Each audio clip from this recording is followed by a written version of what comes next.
Desde una isla en el Atlántico Norte, el Reino Unido extendió su bandera sobre un cuarto del planeta. Durante siglos, el Imperio Británico modeló fronteras, impuso leyes y desplazó pueblos desde las costas de América hasta las selvas del sudeste asiático. Lo que comenzó como empresas aisladas de comerciantes y aventureros terminó siendo un sistema imperial con redes políticas, militares y financieras que marcaron la historia moderna. Su expansión no fue constante. Avanzó, retrocedió y se reconfiguró con cada guerra, tratado o rebelión. Cambió a los pueblos que dominó, pero también transformó las islas británicas desde dentro.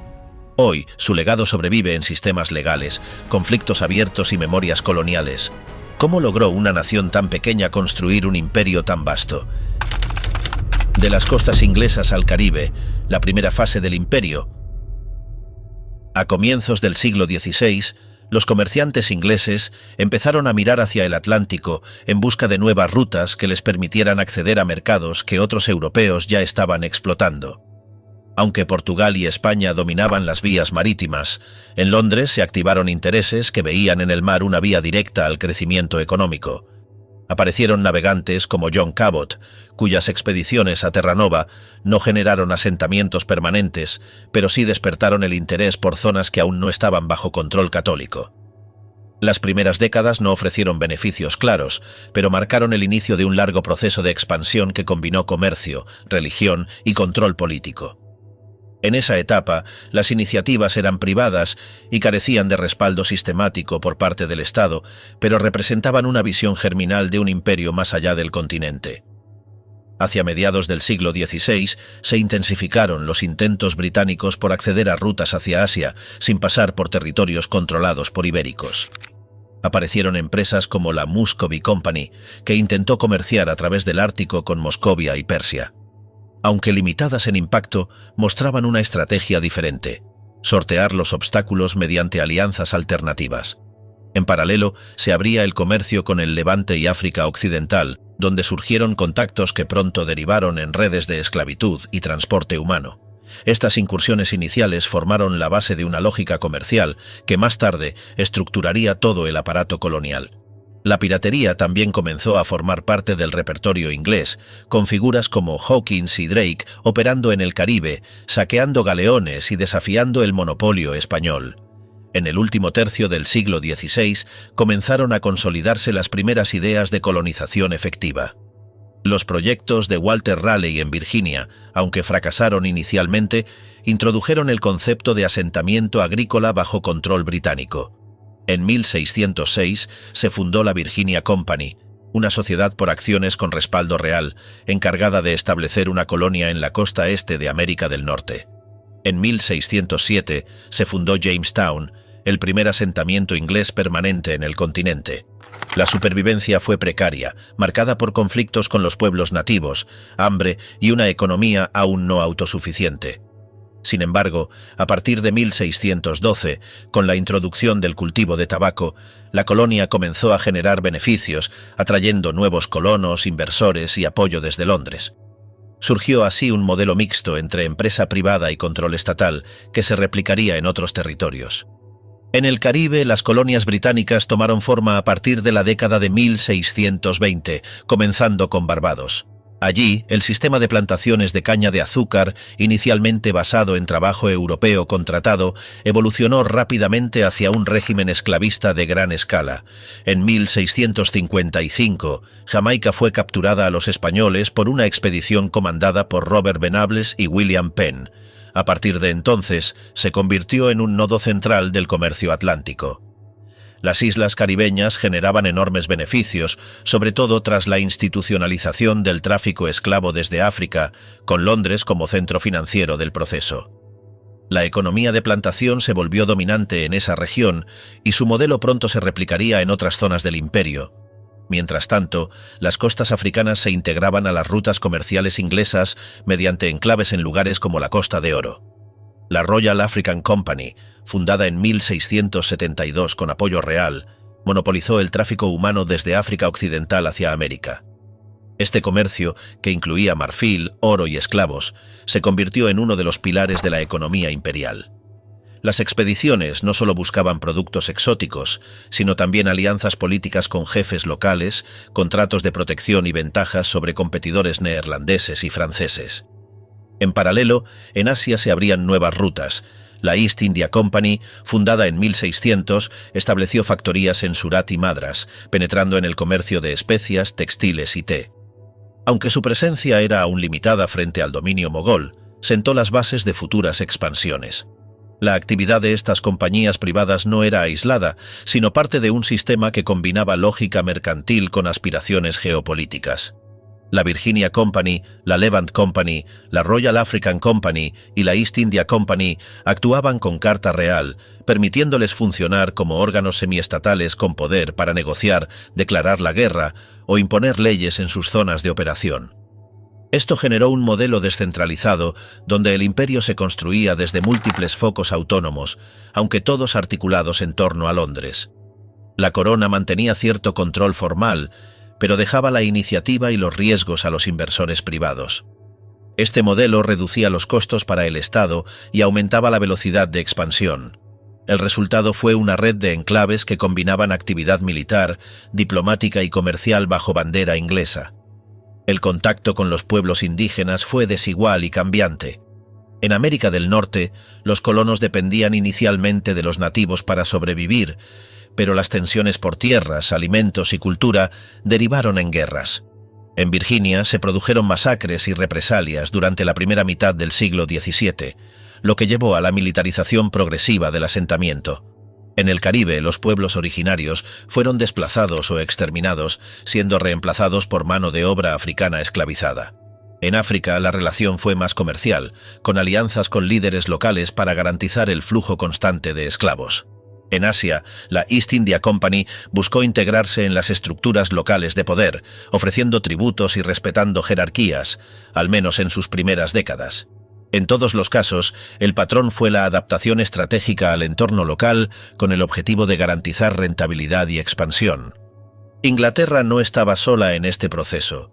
Escocia también intentó establecer colonias, como el fallido proyecto de Darien en Panamá, que fracasó en 1699. Irlanda, en cambio, fue tratada como colonia interna, utilizada como punto de partida para operaciones militares y como espacio de asentamiento inglés. La relación entre las tres naciones no era igualitaria. Inglaterra lideraba el proceso, pero incorporaba aportes humanos y financieros desde sus vecinos isleños. La expansión imperial se volvió un proyecto británico más amplio tras la unión política posterior, pero en esta etapa ya se percibían tensiones entre los diferentes reinos. Las diferencias religiosas, económicas y sociales marcaron la distribución de poder dentro del naciente imperio, con Londres en el centro de todas las decisiones importantes. A nivel político, el siglo XVII estuvo marcado por cambios que impactaron directamente en la administración colonial. El conflicto entre Parlamento y Corona derivó en la Guerra Civil, la ejecución de Carlos I y la instauración de la Commonwealth bajo Cromwell. Durante ese periodo, se reforzó el control sobre las colonias, con medidas como la Navigation Act de 1651, que restringía el comercio colonial a barcos ingleses. Esta ley, diseñada para frenar a los holandeses, aumentó la dependencia de las colonias respecto a Londres. Tras la restauración de la monarquía, se reactivaron los proyectos imperiales, y en 1686 se creó el Dominion of New England, una administración centralizada para controlar más eficazmente las colonias del noreste americano. Esta medida generó resistencia local y se convirtió en uno de los antecedentes del rechazo al control metropolitano. El punto de cierre de este periodo llegó con la Revolución Gloriosa de 1688 a 1689, cuando Guillermo de Orange asumió el trono tras la expulsión de Jacobo II. Este cambio no solo tuvo consecuencias internas, sino también sobre la estructura imperial. Se consolidó un sistema parlamentario que limitaba el poder absoluto del monarca y favorecía la expansión comercial mediante leyes aprobadas por representantes. La política imperial se volvió más sistemática, con mayor planificación, objetivos estratégicos y vínculos financieros. Las compañías privadas conservaron poder, pero comenzaron a depender más de decisiones tomadas en Westminster. En adelante, el imperio ya no sería una colección dispersa de enclaves autónomos, sino una estructura conectada por normas, rutas y objetivos compartidos. A partir de 1689, el Imperio Británico entró en una nueva fase, más centralizada, más regulada y con ambiciones que desbordaban lo estrictamente comercial. La era del comercio transoceánico. Tras los acontecimientos políticos de finales del siglo XVII, las colonias británicas del Atlántico comenzaron a consolidarse como unidades con funciones económicas más definidas.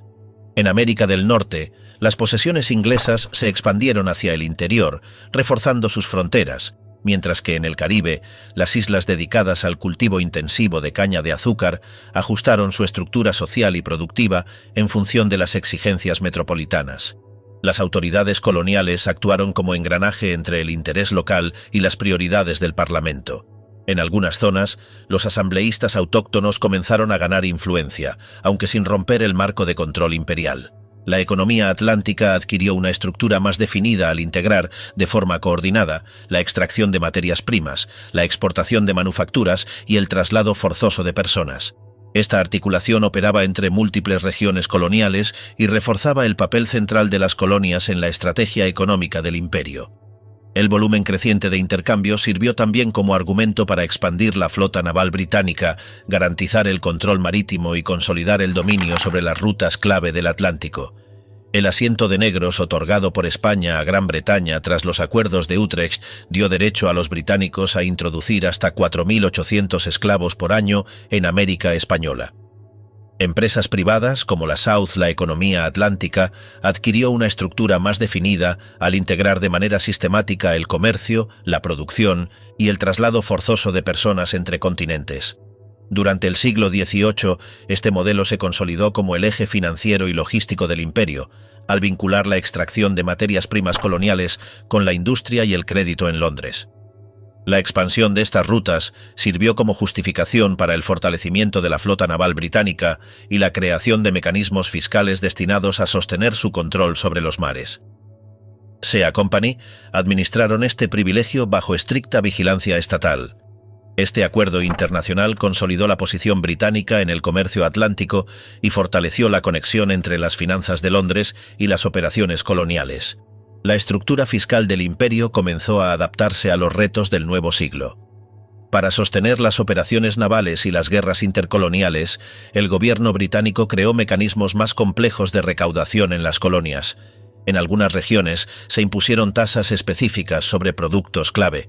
La fiscalidad no solo respondía a fines económicos, sino que también servía para reforzar la autoridad metropolitana. En las 13 colonias, la tensión entre los gobiernos locales y los delegados de la corona aumentó cuando las medidas tributarias comenzaron a percibirse como interferencia en la autonomía regional. Sin embargo, no se produjo ruptura alguna. El aparato imperial mantuvo su dominio formal sin grandes fracturas. El comercio marítimo británico experimentó un crecimiento sostenido, respaldado por políticas navales diseñadas para garantizar la superioridad en rutas oceánicas.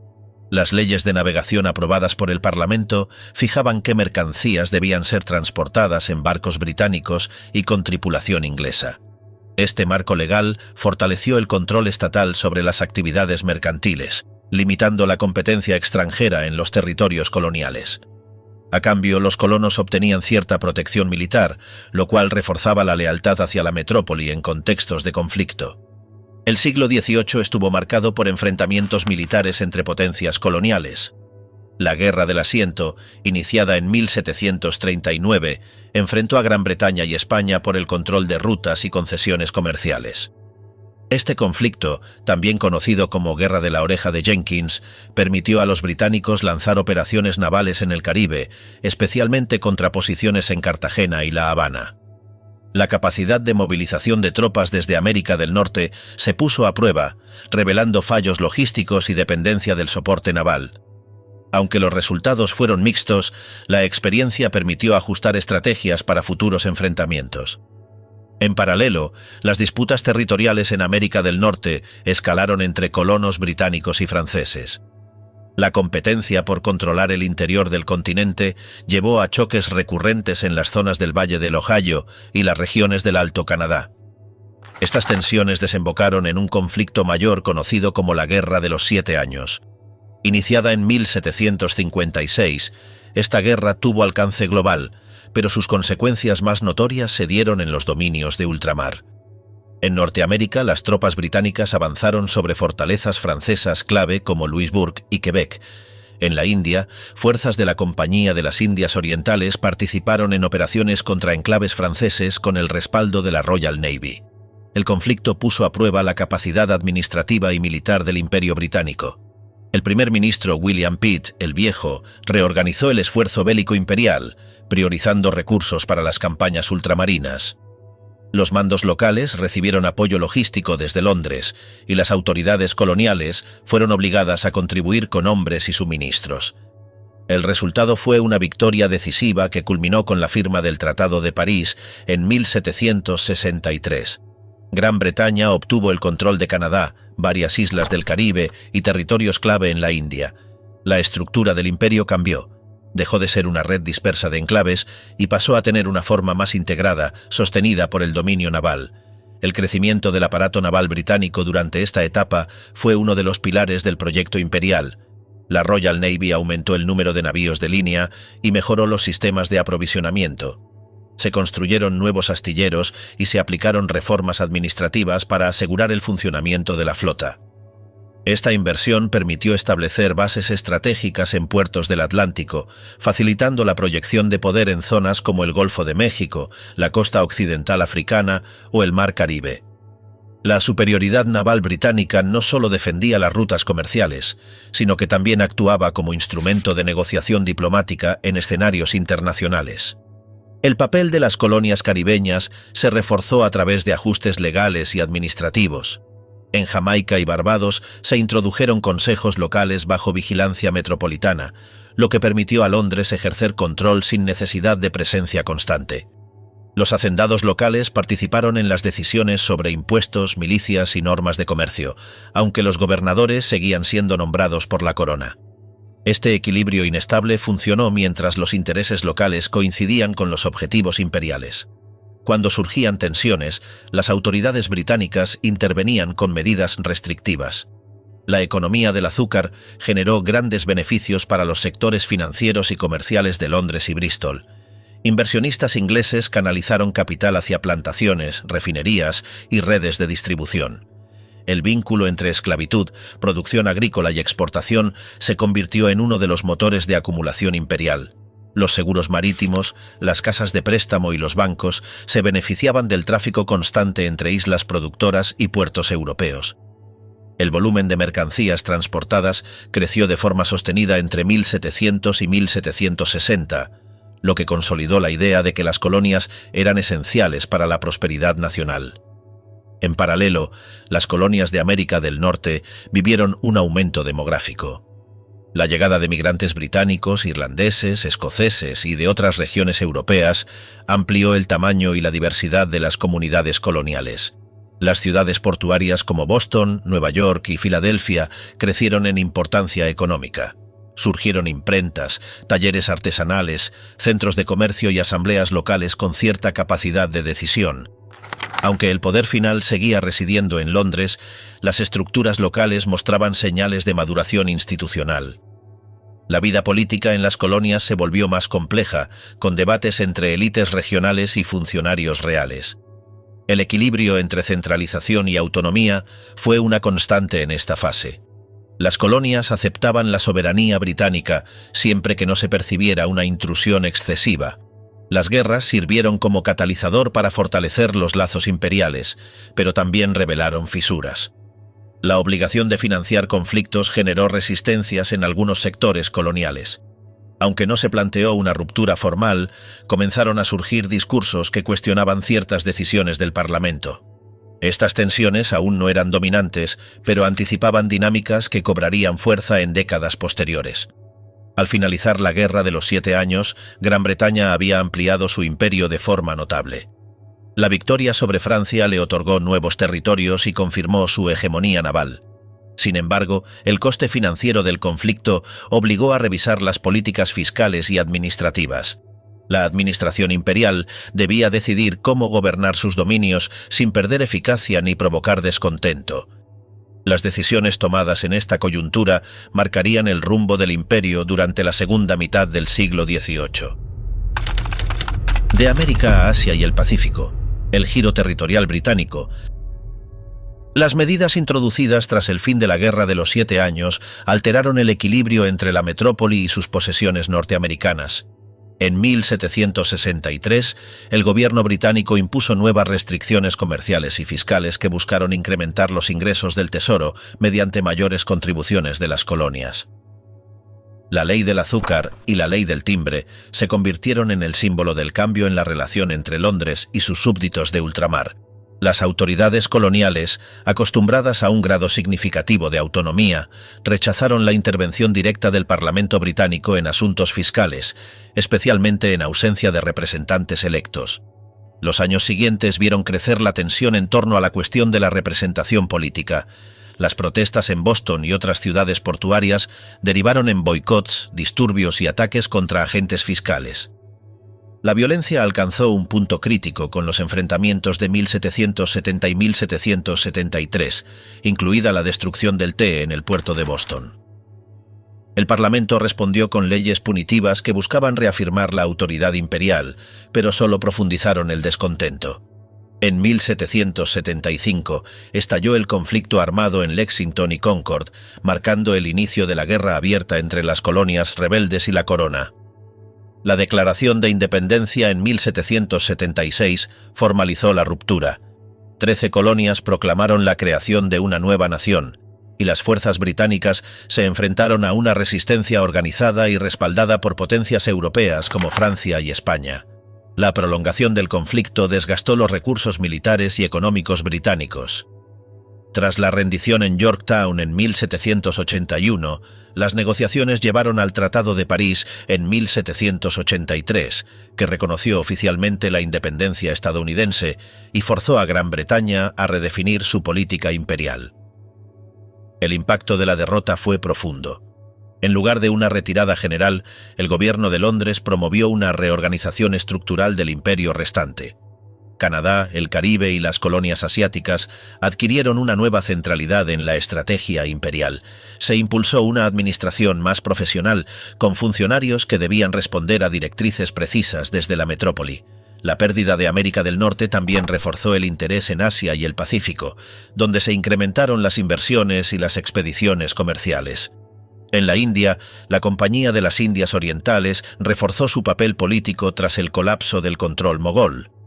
El Parlamento británico aprobó en 1784 el Acta de la India, estableciendo una supervisión oficial sobre las operaciones de la compañía. Esto marcó el comienzo de una transformación que llevaría al dominio directo del subcontinente. La expansión militar en la región se aceleró, acompañada por una administración civil influenciada por modelos metropolitanos. Las reformas también alcanzaron el sistema judicial, con la introducción de normas británicas que sustituyeron leyes locales. Mientras tanto, en el Pacífico, los intereses británicos se concentraron en asegurar puntos estratégicos. Las expediciones encabezadas por James Cook habían identificado nuevas rutas y territorios. A partir de 1788, se establecieron asentamientos permanentes en Nueva Gales del Sur, lo que permitió desarrollar una red de pequeñas colonias que facilitaron la navegación y el comercio entre Asia y América del Sur. La región pasó a formar parte de una estrategia más amplia de presencia británica en el océano. Durante ese mismo periodo, el imperio se vio envuelto en los conflictos derivados de la Revolución Francesa. Desde 1793, Gran Bretaña participó activamente en guerras contra la Francia revolucionaria y más tarde contra Napoleón. Estas guerras transformaron la economía imperial, incrementaron la presión fiscal y llevaron a una militarización sostenida de las colonias clave. La Marina Real se convirtió en el principal instrumento de poder global, controlando rutas marítimas e impidiendo la expansión francesa en ultramar. En el Caribe, las rebeliones de esclavos y las luchas entre potencias europeas hicieron que la región viviera una inestabilidad constante. Las plantaciones azucareras, pilar económico de muchas islas, enfrentaron escasez de mano de obra, ataques y bloqueos. La revolución en Haití tuvo un efecto dominó, inspirando temor en las élites locales y motivando una vigilancia más estricta. A pesar de ello, el control británico sobre las islas sobrevivió, con refuerzos militares y medidas de contención. En América del Norte, tras la independencia estadounidense, las autoridades británicas fortalecieron el gobierno en Canadá. Se establecieron nuevas estructuras administrativas para asegurar la lealtad de la población y evitar cualquier contagio revolucionario. La inmigración de leales al imperio desde las antiguas colonias reforzó la identidad británica en la región. En paralelo, se establecieron tratados con pueblos indígenas para evitar enfrentamientos y asegurar rutas comerciales seguras hacia el interior. Las campañas militares en Europa y el Mediterráneo influyeron en la distribución de recursos imperiales. Las tropas destinadas a proteger el continente a menudo provenían de las colonias, y muchos oficiales coloniales adquirieron experiencia en esos frentes. Al mismo tiempo, se fortaleció la presencia británica en el sur de África, con la ocupación del Cabo en 1795, inicialmente para evitar su control por parte de los franceses, y luego como enclave estratégico en la ruta hacia Asia. El conflicto con Napoleón llevó al desarrollo de nuevas alianzas. Gran Bretaña firmó acuerdos con potencias como Rusia, Austria y Prusia, lo que permitió concentrar sus esfuerzos en el mar y en los territorios coloniales. El dominio naval británico fue clave en la batalla de Trafalgar en 1805, que consolidó su supremacía marítima y aseguró el abastecimiento de las colonias. Durante este tiempo, se promovieron reformas fiscales y administrativas para sostener el esfuerzo bélico prolongado. Al finalizar las guerras napoleónicas en 1815, el Imperio Británico emergió fortalecido en términos territoriales y estratégicos. Aunque había perdido sus colonias en la costa atlántica de América del Norte, había logrado ampliar su influencia en Asia, Oceanía y África. La experiencia de la guerra impulsó una visión más centralizada y controlada del poder imperial, basada en una combinación de fuerza militar, gestión burocrática y superioridad marítima. Con estos cambios, el sistema imperial adquirió una estructura más coherente. El comercio, la administración y la defensa comenzaron a funcionar con mayor coordinación entre las distintas regiones. Se consolidó una red imperial que permitiría a Gran Bretaña ejercer influencia global durante el siglo XIX, marcada por una lógica de expansión constante, control económico y dominio naval. De la India a las nuevas colonias blancas. Durante el siglo XIX, el control británico sobre la India se reorganizó bajo supervisión parlamentaria, mientras la Compañía de las Indias Orientales continuaba ejecutando decisiones operativas desde la metrópoli. El gobernador general, asistido por un consejo legislativo, administraba los territorios directamente subordinados a la corona, sin intervenir en los estados de los príncipes aliados. Desde Londres se impulsaron reformas legales orientadas a unificar criterios judiciales y normalizar los procedimientos civiles y penales. El objetivo era crear una estructura institucional más homogénea en todas las regiones bajo dominio británico. Simultáneamente, las misiones religiosas ampliaron su presencia, reforzadas por la autorización legal para predicar y fundar escuelas cristianas. Esa ofensiva cultural coincidió con la expansión de las infraestructuras de transporte y comunicación, lideradas por inversiones tanto públicas como privadas. El ferrocarril, en particular, alteró la geografía económica india y facilitó una mayor movilidad del ejército colonial. Junto a las vías férreas, se tendieron redes telegráficas que conectaron ciudades clave con Calcuta, Bombay y Madrás. Las obras hidráulicas se extendieron por los territorios del Indo y el Ganges, elevando la producción agrícola mediante canales que desviaban grandes volúmenes de agua hacia zonas antes secas. La tensión entre el deseo de uniformidad institucional y la realidad étnica y religiosa de la población local se mantuvo constante. Los levantamientos esporádicos, como los disturbios de Barrackpore y Bellore, expusieron la fragilidad de la lealtad militar nativa ante las reformas impuestas desde el exterior. A pesar de la aparente estabilidad posterior, la insatisfacción creció silenciosamente en numerosos sectores subordinados. Las élites metropolitanas comenzaron a debatir con más fuerza sobre el futuro del dominio en Asia, especialmente tras la consolidación de rutas comerciales alternativas hacia China. En África, las incursiones británicas se concentraron en zonas estratégicas como el Cabo, Sierra Leona y la costa occidental. Las autoridades coloniales intentaron consolidar su influencia mediante tratados con líderes locales, creación de protectorados y ocupación de enclaves costeros. La política aplicada combinó acuerdos diplomáticos con intervenciones militares cuando las resistencias tribales complicaban los planes británicos.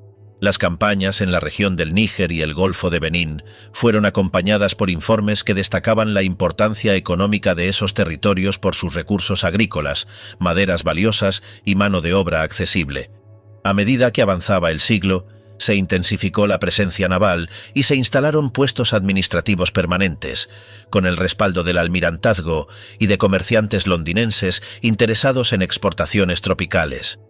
En Asia, el control británico sobre territorios periféricos se reforzó mediante acuerdos de concesión comercial y protección militar. En Birmania, las hostilidades con el reino de Ava derivaron en anexiones progresivas tras conflictos breves, pero decisivos. El avance hacia el norte encontró resistencia en zonas montañosas, aunque la ventaja tecnológica y organizativa británica permitió consolidar posiciones clave.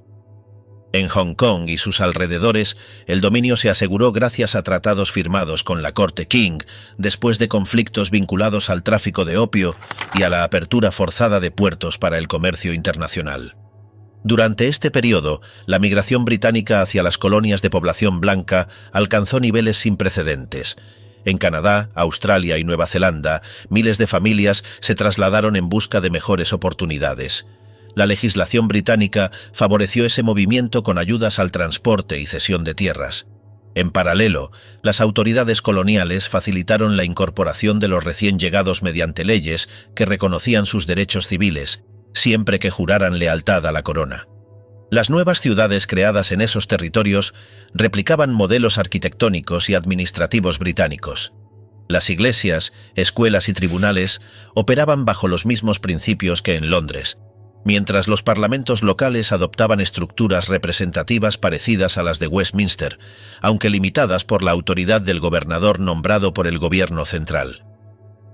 El crecimiento económico del imperio durante estas décadas se apoyó en la ampliación de redes comerciales, el acceso a materias primas abundantes y el desarrollo de infraestructuras industriales en la metrópoli. Las inversiones en ferrocarriles, minas y plantaciones fueron estimuladas por compañías con respaldo bancario en la City. La expansión de compañías aseguradoras y navieras permitió aumentar la frecuencia de rutas entre puertos imperiales. La libra esterlina se consolidó como moneda de referencia en los intercambios internacionales y Londres se convirtió en el centro financiero de las operaciones imperiales. La exportación de maquinaria, textiles y productos químicos desde fábricas británicas se mantuvo constante, mientras las colonias enviaban algodón, té, azúcar, oro y estaño. La estructura institucional del imperio adquirió una mayor complejidad, en parte por la necesidad de coordinar decisiones entre distintos niveles de poder. El Colonial Office, dirigido por funcionarios especializados, supervisaba la red administrativa en ultramar. Los informes enviados desde los gobiernos coloniales eran analizados en Londres por comités específicos, que luego recomendaban medidas adaptadas a cada caso. La comunicación entre los virreyes, gobernadores y el Parlamento se volvió más fluida gracias al telégrafo y a la sistematización de los archivos. El modelo de control no era uniforme. Algunos territorios contaban con parlamentos propios, otros eran gobernados de forma directa, y en ciertos casos se mantenían monarquías locales bajo supervisión británica. La justificación ideológica del dominio se articuló cada vez más en torno a la noción de deber moral. Se promovió la idea de que el imperio tenía la responsabilidad de elevar el nivel de civilización en las regiones sometidas. Esa perspectiva se tradujo en discursos oficiales, textos escolares, sermones religiosos y directrices parlamentarias. Las exposiciones universales organizadas en Londres presentaban el imperio como una red armónica de pueblos conectados por la guía británica. Las academias militares, las universidades y las asociaciones de colonos repitieron esa narrativa, mientras la prensa reforzaba la imagen de un proyecto civilizador inevitable. Disputas del dominio, resistencias y reordenamientos.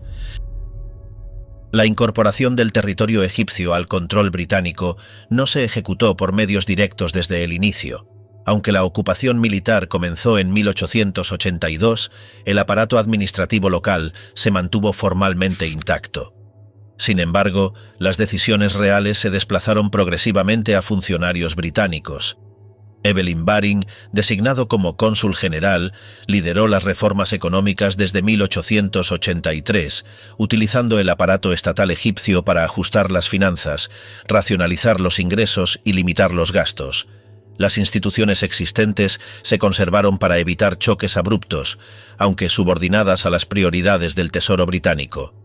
En el sur del continente africano, la presencia del Reino Unido se intensificó tras la incorporación de Natal y El Cabo a mediados del siglo XIX. Los conflictos con comunidades africanas como los zulúes y con repúblicas bóer como el Transvaal alteraron el equilibrio regional.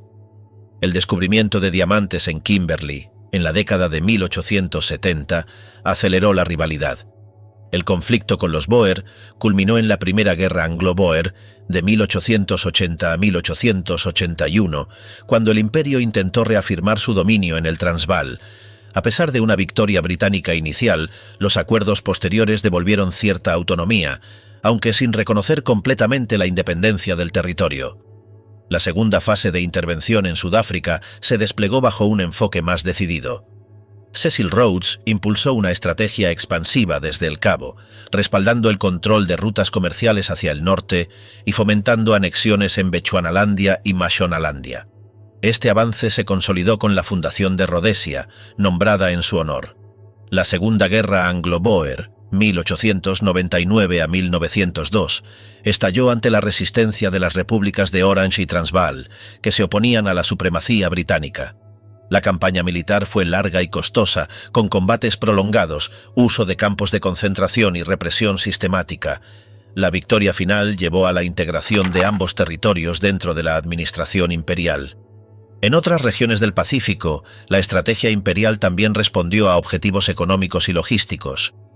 Fiji fue proclamada colonia en 1874, tras la solicitud de ceder la soberanía por parte del rey Cacobau. Las razones incluían presiones de colonos británicos, deudas crecientes y la necesidad de un marco jurídico estable.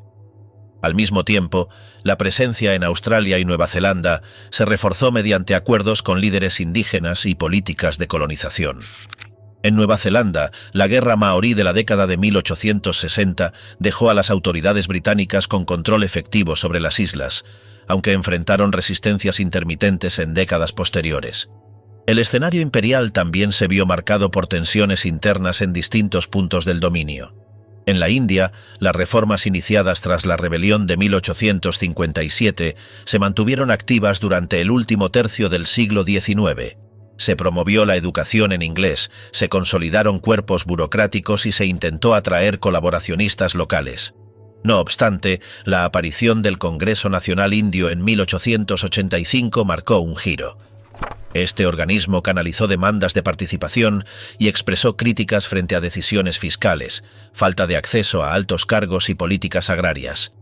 En Irlanda, las campañas por la autonomía lideradas por Charles Stewart Parnell adquirieron fuerza en la década de 1880, empujando a los gobiernos de Gladstone a presentar propuestas de Home Rule. Aunque no se aprobaron en ese periodo, reflejaban el malestar con el modelo centralizado. El caso del África Occidental también mostró desafíos al poder imperial. En la región del río Níger, empresas británicas extendieron redes comerciales impulsadas por el interés en aceite de palma y otros productos.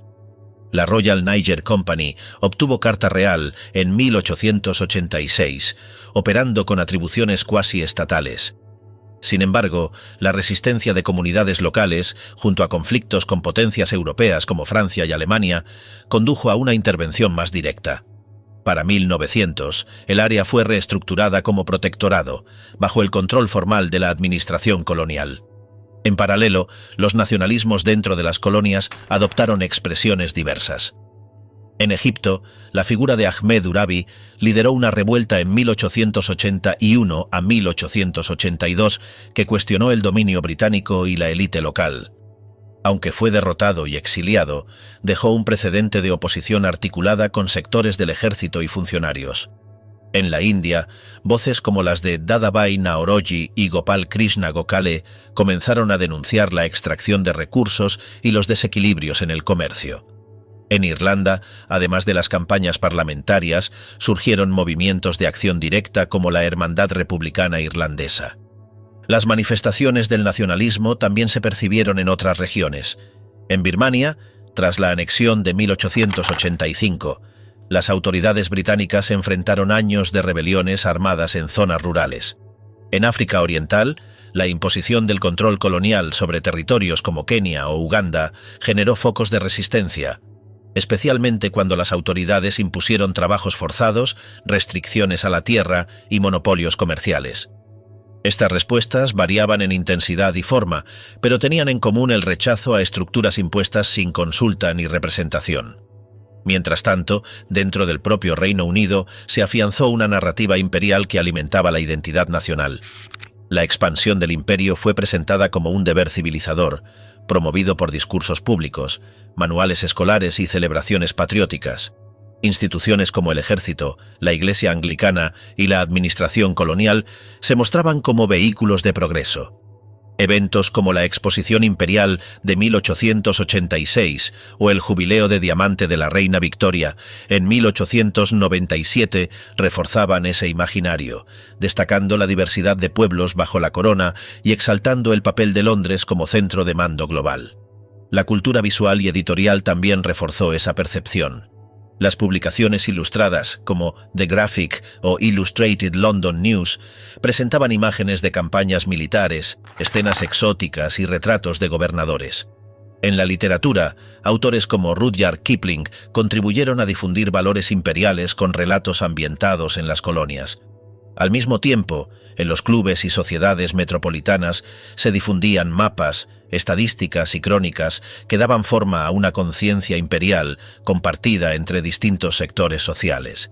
Este entramado de dominio, oposición y construcción simbólica definió las décadas finales del siglo XIX. Aunque los mecanismos de control eran variados y las respuestas desde las colonias no siempre lograban alterarlos de inmediato, quedó trazado un escenario donde el poder imperial ya no operaba sin fricciones. Las tensiones acumuladas en este periodo, visibles en múltiples frentes, serían las que marcarían la pauta del siglo siguiente. Guerra y transformación, el imperio entre conflictos globales. En agosto de 1914, las autoridades británicas anunciaron al resto del mundo que el imperio había entrado oficialmente en estado de guerra. Con esta declaración, todas las posesiones coloniales y dominios pasaban a estar implicados en el conflicto. En el momento en que el Reino Unido formalizó su compromiso bélico, los territorios controlados por la corona en los 5 continentes fueron considerados parte activa del esfuerzo militar. La situación implicaba tanto la movilización de recursos materiales como humanos, lo que incluía el despliegue de tropas coloniales en frentes europeos y la organización de campañas en África, Asia y Medio Oriente. Desde Canadá hasta Nueva Zelanda, pasando por India, Nigeria y Sudáfrica, el imperio entero se convirtió en una fuente constante de suministros, soldados y apoyo logístico. Las cifras registradas por las oficinas militares muestran que la India reclutó más de 1 millón de efectivos durante la contienda.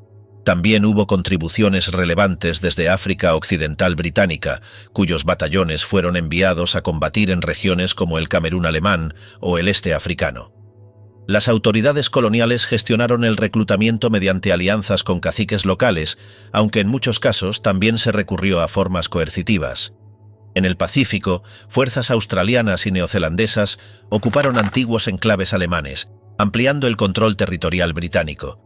Si bien la guerra reafirmó los vínculos entre las distintas posesiones del imperio, también dejó en evidencia fisuras políticas y sociales que cobrarían mayor protagonismo en la posguerra. En el frente interno, el impacto del conflicto sobre la metrópolis fue considerable. Las pérdidas humanas y el coste económico generaron un ambiente de cuestionamiento hacia la continuidad del modelo imperial. Sin embargo, las colonias mantuvieron su participación hasta el armisticio de 1918. Al finalizar la guerra, la Conferencia de Paz de París otorgó al Reino Unido nuevos mandatos sobre antiguos territorios otomanos y alemanes, lo que amplió aún más el ámbito geográfico del imperio. Los acuerdos de Versalles reconocieron a Gran Bretaña como potencia mandataria en regiones clave como Palestina, Irak, Tanganica o Camerún, lo que añadió complejidad al sistema colonial. A pesar de las nuevas adquisiciones, las élites políticas en Londres empezaban a percibir que el control sobre una red tan extensa requería reformas. En paralelo, los dominios blancos comenzaron a reclamar una posición más autónoma en la toma de decisiones imperiales. Durante la década de 1920, la relación entre el gobierno central y los dominios experimentó un giro institucional.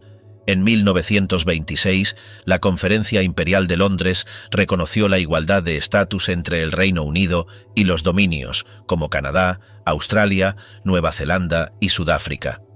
Este principio quedó plasmado en el Estatuto de Westminster de 1931, que legalmente estableció que las leyes británicas no se aplicarían en los dominios sin su consentimiento. Esa redefinición formalizó un nuevo modelo de asociación dentro del Commonwealth. Irlanda, sin embargo, siguió un camino diferente. Tras el alzamiento de Pascua de 1916 y la posterior Guerra de Independencia, en 1921 se firmó el Tratado Anglo-Irlandés. Esto dio paso a la creación del Estado Libre Irlandés, con un estatus comparable al de los dominios, pero con una situación política tensa debido a la partición británica en la división territorial de la isla. Irlanda del Norte permaneció bajo jurisdicción británica, consolidando una separación interna que se mantendría por el resto del siglo. En otras regiones del imperio, las consecuencias del conflicto y las reformas constitucionales estimularon demandas de mayor autonomía. En la India, la promesa de autogobierno gradual, contenida en la Declaración de Montagu-Chelmsford de 1917, desembocó en la Ley de Gobierno de la India de 1919. Esta normativa estableció un sistema dual de administración en las provincias, conocido como diarquía, que combinaba autoridades imperiales y representantes indios en funciones gubernamentales. Aunque el esquema otorgaba competencias limitadas, fue interpretado como un primer paso hacia la participación política local. No obstante, la frustración por el alcance restringido de esas reformas condujo a un incremento en la movilización nacionalista. Bajo el liderazgo de figuras como Gandhi, se iniciaron campañas de desobediencia civil que pusieron en entredicho la legitimidad del dominio británico. El movimiento de no cooperación, la protesta contra el impuesto de la sal y otras acciones masivas marcaron un periodo de confrontación constante entre las autoridades coloniales y los sectores independentistas. En África, el periodo entre guerras también estuvo marcado por la reorganización administrativa y el crecimiento de estructuras de gobierno indirecto. Gobernadores coloniales como Frederick Lugard en Nigeria promovieron sistemas que incorporaban jerarquías tradicionales bajo supervisión británica. En paralelo, emergieron movimientos sociales y asociaciones culturales que cuestionaban la inequidad del orden colonial. La implantación de tasas, la explotación laboral y la segregación institucional alimentaron protestas en diversas colonias africanas. Durante los años 30, el imperio enfrentó el impacto de la crisis económica global. El colapso de los precios de exportación afectó gravemente a las economías coloniales, lo que intensificó las tensiones sociales. Al mismo tiempo, el Parlamento británico aprobó nuevas leyes destinadas a regular el comercio imperial mediante sistemas de preferencia arancelaria, buscando fortalecer los vínculos económicos entre la metrópolis y sus territorios. Durante estos años, la defensa imperial fue objeto de reestructuración. A partir de la experiencia acumulada en la Gran Guerra, se impulsaron nuevas formas de cooperación militar con los dominios. En 1932, una conferencia especializada abordó asuntos estratégicos como las posibles amenazas en Asia y la necesidad de asegurar las rutas comerciales mediante una presencia marítima permanente. No obstante, las diferencias en intereses y capacidades entre las distintas partes del imperio dificultaron la elaboración de una estrategia verdaderamente coordinada. El estallido de la Segunda Guerra Mundial en 1939 reactivó la integración del sistema imperial. Los dominios declararon la guerra a Alemania con cierto desfase respecto al Reino Unido, pero acabaron implicándose plenamente en el conflicto.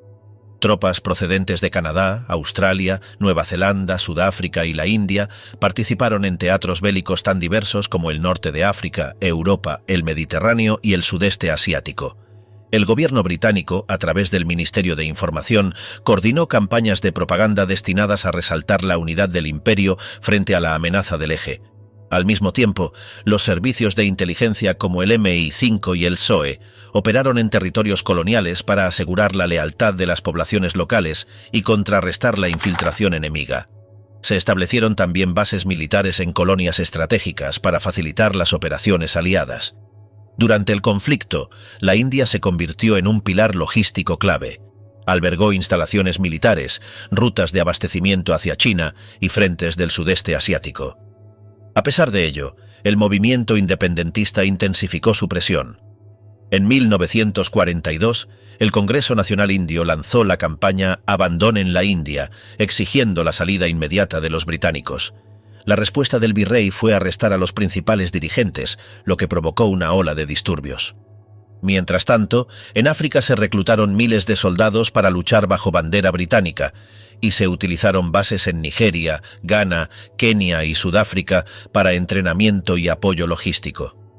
Al finalizar la guerra, muchos de esos combatientes regresaron con nuevas aspiraciones políticas, impulsando movimientos anticoloniales en sus países de origen. La experiencia bélica aceleró las transformaciones estructurales del imperio.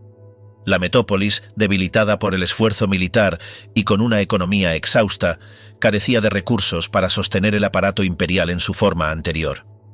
En 1945, el nuevo escenario mundial, marcado por el ascenso de Estados Unidos y la Unión Soviética, colocó a Gran Bretaña ante el dilema de redefinir su papel internacional. Al terminar el conflicto, los informes oficiales elaborados por el Colonial Office reconocían la necesidad de promover reformas profundas. Se planteó la extensión del autogobierno en colonias prioritarias y la creación de estructuras representativas en otras regiones. La estrategia apuntaba a preservar los lazos económicos y diplomáticos mediante una transición controlada hacia nuevas formas de asociación poscolonial. Ese periodo marcó el comienzo de una etapa en la que el imperio se alejaba de su configuración clásica para entrar en un proceso de disolución gradual.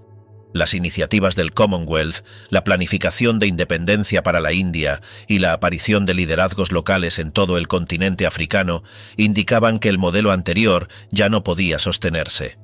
Las decisiones tomadas entre 1914 y 1945 determinaron la trayectoria final de la dominación británica en el siglo XX.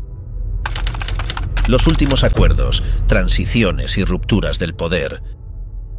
En 1947, el virrey Lord Mountbatten supervisó la separación del territorio en dos estados independientes.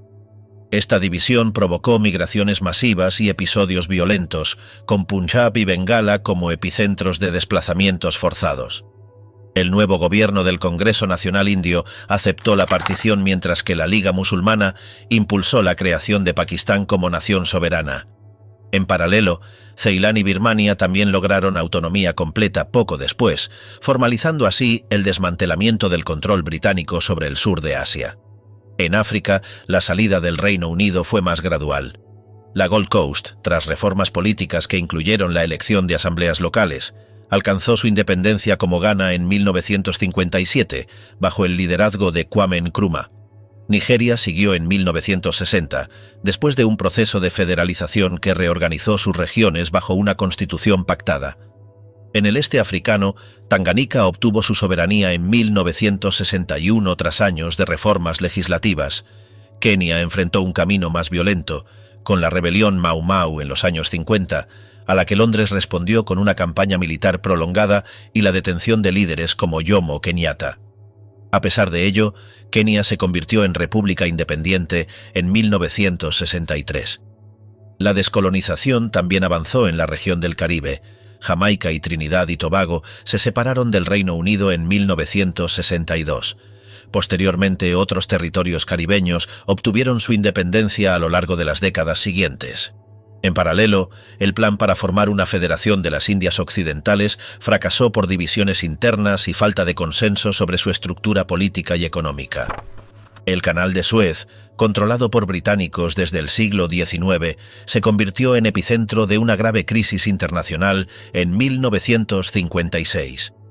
Cuando el presidente egipcio Gamal Abdel Nasser nacionalizó la vía marítima, Londres reaccionó en alianza con Francia e Israel, llevando a cabo una intervención militar sin el respaldo de Washington. La operación generó una condena internacional inmediata. Estados Unidos presionó con medidas económicas y financieras que forzaron la retirada de las tropas británicas. Este episodio evidenció el declive del poder imperial y marcó un punto de inflexión en la política exterior del Reino Unido. Durante las décadas siguientes, el proceso de descolonización se vio influenciado por resistencias armadas locales, negociaciones prolongadas y presiones internacionales. En Malasia, el levantamiento del Partido Comunista llevó a la declaración de emergencia en 1948. El conflicto duró 12 años y fue enfrentado mediante una estrategia militar combinada con reformas sociales. En 1957, Malasia logró la independencia con un sistema político multipartidista. En Kenia, además del alzamiento Mau Mau, el proceso incluyó el establecimiento de comisiones constitucionales, rondas de conversaciones entre delegaciones africanas y autoridades coloniales, y el paso paulatino hacia un autogobierno con participación africana en órganos legislativos. La independencia se consolidó tras un proceso en 3 fases, que incluyó reformas legales, elecciones y transferencia del poder ejecutivo. En Chipre, la situación derivó en un conflicto prolongado. El grupo EOK impulsó una campaña de violencia entre 1955 y 1959. El objetivo era la unión de la isla con Grecia, lo que generó tensiones con la población turcochipriota. El Acuerdo de Zúrich y Londres estableció un compromiso entre las partes y condujo a la creación de una república independiente en 1960, con garantías formales para ambas comunidades. La administración colonial también enfrentó desafíos en Rodesia del Sur, donde el gobierno blanco liderado por Ian Smith declaró la independencia unilateral en 1965.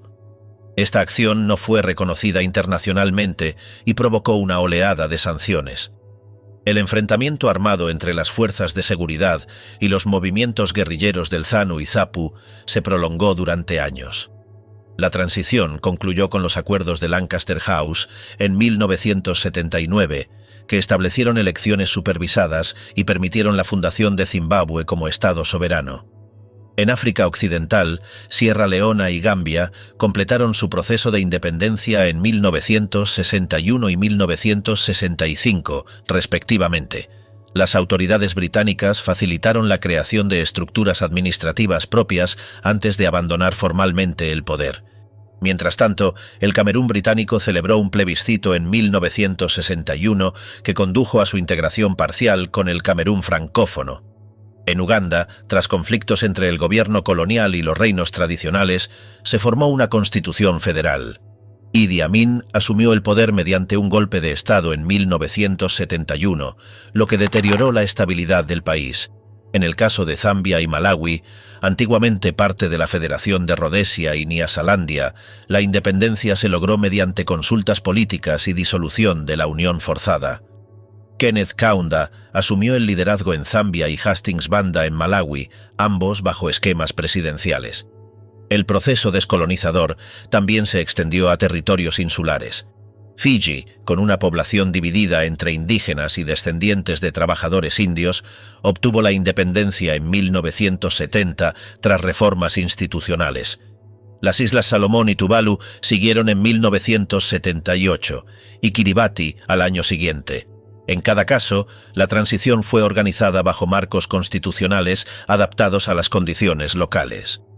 En el Medio Oriente, la retirada británica de Palestina en 1948 dio paso al conflicto árabe-israelí, mientras que en el Golfo Pérsico el Reino Unido mantuvo una presencia militar hasta 1971. Bahrein, Qatar y los Emiratos Árabes Unidos firmaron tratados con Londres para coordinar la salida de las fuerzas británicas. Tras esas negociaciones, cada uno proclamó su independencia en ese mismo año. Sudán, administrado en régimen conjunto con Egipto desde finales del siglo XIX, obtuvo su independencia en 1956. La región enfrentó divisiones internas desde el principio, con tensiones entre el norte árabe y el sur africano. Las autoridades británicas facilitaron un proceso de autodeterminación que culminó en elecciones supervisadas y el fin de la tutela extranjera. En Omán, aunque no se produjo una independencia formal, la intervención británica se redujo progresivamente desde los años 60. Las fuerzas británicas apoyaron al sultán Qaboos bin Said en su ascenso al poder en 1970, lo que permitió consolidar un régimen aliado a Londres sin dominio directo. Las estructuras coloniales heredadas generaron tensiones internas en varios países recién formados. En algunos casos, las fronteras impuestas por el trazado imperial derivaron en conflictos entre comunidades o con estados vecinos. Las autoridades británicas, aunque ya fuera del control directo, mantuvieron vínculos mediante la Commonwealth, acuerdos bilaterales y programas de cooperación militar o económica. En la década de 1970, las últimas colonias con población significativa, como Hong Kong, Gibraltar y las Islas Malvinas, permanecían bajo soberanía británica. En esos territorios, Londres conservó funciones diplomáticas, militares y administrativas.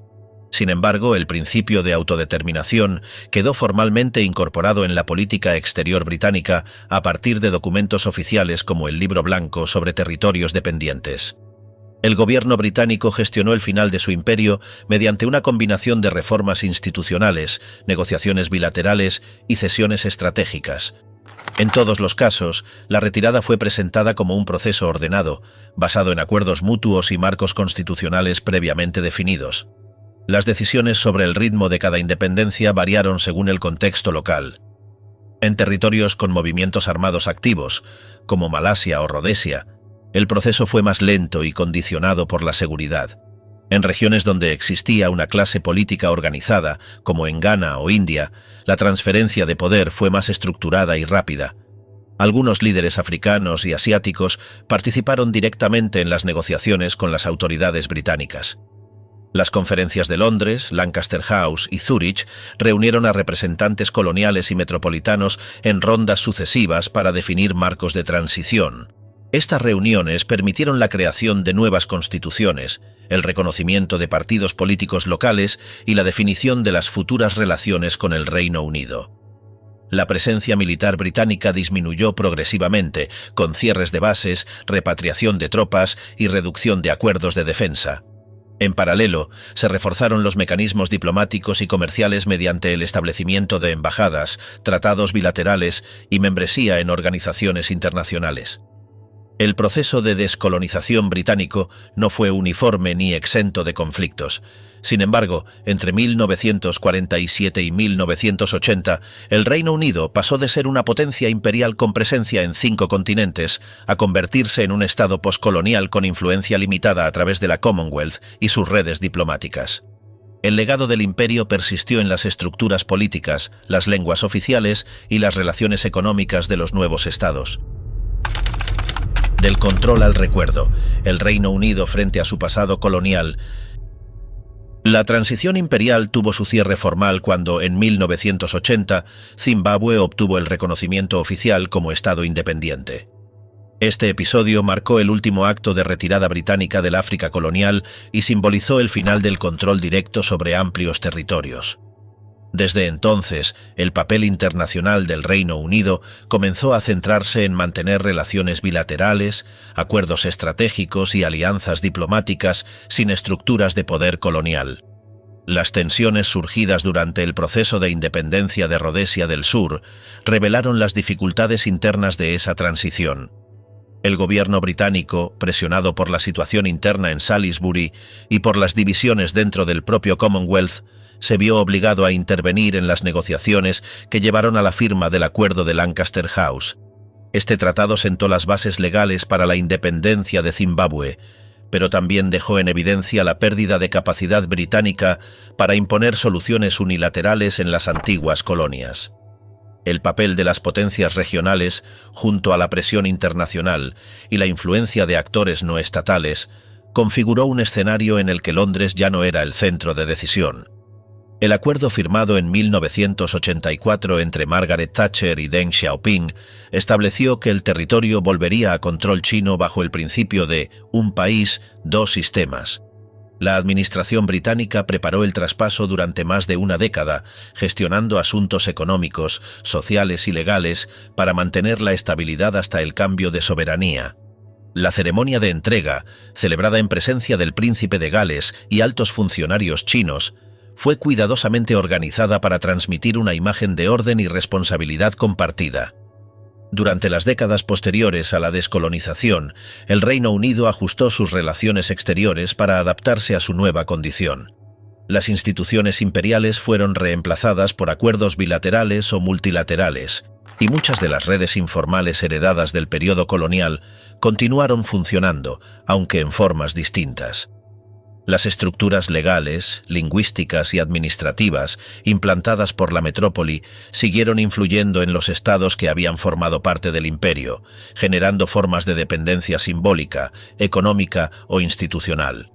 En muchos casos, los antiguos vínculos se expresaban a través de tratados de defensa, cooperación educativa o apoyo financiero. Uno de los efectos más visibles de la etapa posimperial fue el crecimiento de la inmigración hacia el Reino Unido desde los antiguos territorios coloniales. La llegada de poblaciones procedentes del Caribe, África y Asia transformó la composición social del país. Aunque el gobierno británico adoptó medidas para limitar los flujos migratorios desde la década de 1960, el proceso continuó durante los años 80-90, generando una nueva realidad multicultural. Los hijos y nietos de quienes habían nacido en las colonias pasaron a formar parte de la sociedad británica, con participación creciente en la política, la cultura y la economía. Las tensiones entre la narrativa oficial del imperio civilizador y las experiencias vividas por quienes habían sido colonizados llevaron a una revisión crítica del legado imperial. Organizaciones de la sociedad civil, historiadores y activistas reclamaron el reconocimiento de los abusos cometidos durante el dominio colonial y exigieron una representación más fiel de los hechos en la educación, los museos y los discursos oficiales. En paralelo, algunos sectores políticos y mediáticos defendieron una visión nostálgica del pasado imperial. Se promovieron imágenes idealizadas del imperio como símbolo de estabilidad, orden y grandeza nacional. Esta retórica fue utilizada para reforzar ciertas posiciones sobre la pertenencia cultural, el papel del Reino Unido en el mundo y la necesidad de preservar valores tradicionales frente a los cambios demográficos y sociales. Las conmemoraciones oficiales, los monumentos públicos y los programas educativos se convirtieron en campos de disputa simbólica entre visiones opuestas del legado imperial.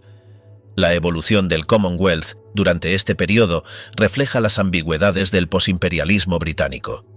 Aunque formalmente desvinculado del pasado colonial, el organismo conservó elementos que evocaban la historia compartida. La figura del monarca británico como jefe simbólico de la Commonwealth generó discusiones sobre el sentido actual de la institución. Algunos Estados miembros cuestionaron la pertinencia de mantener ese vínculo ceremonial, mientras otros lo interpretaron como una expresión de continuidad respetuosa. Las reuniones bianuales de jefes de gobierno sirvieron como plataforma para abordar temas globales, desde el desarrollo sostenible hasta la cooperación en salud y educación. La participación del Reino Unido en estas iniciativas se enmarcó en una política exterior que buscaba equilibrar los intereses económicos, los compromisos históricos y las prioridades estratégicas. Las antiguas colonias africanas recibieron apoyo financiero a través del Fondo de Desarrollo del Commonwealth y se firmaron acuerdos comerciales preferenciales con varios países del Caribe y el Pacífico. Sin embargo, estas acciones fueron a menudo objeto de crítica por su alcance limitado o por condicionar la ayuda a reformas políticas alineadas con los intereses británicos. En algunos casos, las tensiones derivadas de estas relaciones provocaron la suspensión temporal de ciertos estados del Commonwealth. En el plano interno, la memoria del imperio fue gestionada de manera desigual. Mientras algunas instituciones académicas promovieron investigaciones críticas sobre el pasado colonial, otras mantuvieron versiones más convencionales. Las representaciones mediáticas y culturales también ofrecieron enfoques divergentes. Películas, documentales y novelas recrearon episodios del imperio desde perspectivas que iban desde la celebración hasta la denuncia. Esta pluralidad de miradas reflejaba las fracturas existentes en la sociedad británica respecto a su herencia histórica. El legado imperial se convirtió en un elemento central del debate sobre la identidad nacional en un contexto de transformación demográfica, cambios geopolíticos y desafíos económicos. La educación pública incorporó gradualmente contenidos sobre el imperio, pero el tratamiento de estos temas varió según las regiones, los programas escolares y las orientaciones políticas. En algunos casos se incluyeron unidades específicas sobre el comercio transatlántico de esclavos, la colonización de India o las guerras de independencia en África. En otros, los contenidos se presentaron de manera superficial o sesgada. Esta situación generó reclamos por una enseñanza más completa, que incluyera las voces de los pueblos colonizados y el análisis de las estructuras de poder que sustentaron el dominio británico. Durante los años 90, diversos movimientos sociales impulsaron campañas para retirar estatuas, cambiar nombres de calles y revisar homenajes vinculados a figuras del imperio. Estas iniciativas encontraron resistencias entre quienes consideraban que tales acciones amenazaban el patrimonio cultural o promovían una visión negativa de la historia nacional. Las discusiones sobre la reparación histórica, las disculpas oficiales y la restitución de bienes culturales se intensificaron en este contexto. El gobierno británico respondió con prudencia, evitando posicionamientos contundentes, aunque algunas autoridades locales adoptaron medidas simbólicas. El retorno de Hong Kong y la consolidación de la Commonwealth como marco multilateral posimperial coincidieron con un periodo de redefinición estratégica. El Reino Unido, que había sido potencia imperial durante siglos, pasó a desempeñar un rol intermedio entre Europa, el mundo atlántico y sus antiguas colonias. Esta posición ambigua generó tensiones en la formulación de políticas exteriores, especialmente en relación con la Unión Europea, los Estados Unidos y los países del sur global. El posimperialismo británico se caracterizó por esa combinación de vínculos persistentes, adaptaciones institucionales y disputas simbólicas. A finales del siglo XX, el debate sobre el legado imperial seguía abierto. Las políticas de inmigración, los conflictos raciales, la enseñanza de la historia y la política exterior estaban atravesadas por interpretaciones contrapuestas del pasado. El imperio ya no existía como estructura política, pero continuaba ejerciendo influencia sobre el presente. La experiencia colonial dejó huellas en las relaciones diplomáticas, las identidades nacionales y las desigualdades internas. La memoria del imperio operó como un campo de disputa en el que se enfrentaban proyectos sociales y visiones culturales sobre el lugar del Reino Unido en el mundo contemporáneo.